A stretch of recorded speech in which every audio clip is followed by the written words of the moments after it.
without having the facts.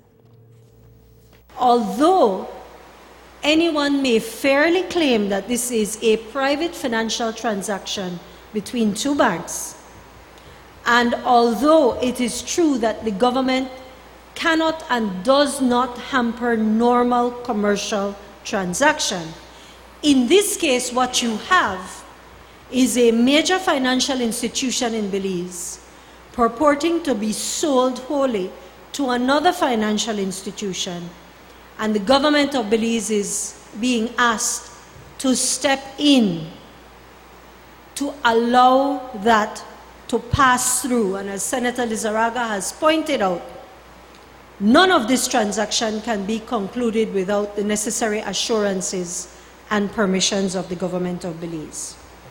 It is also critical to note that this is not simply a domestic bank being sold to a domestic bank, but it also concerns offshore transferees, 1 and 2, offshore transferors, 1 and 2, loan portfolios, offshore collateral, offshore transfers, offshore loan purchase agreements, and securities. Also syndication agreements.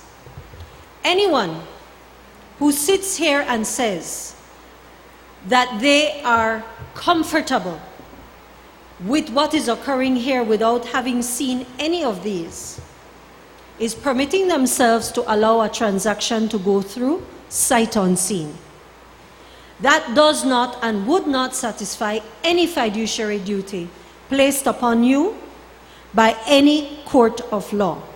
I simply point out that if later on someone challenges the government's exercise of its power, as evidenced by this law, each and every one of you who agree to it will be similarly held.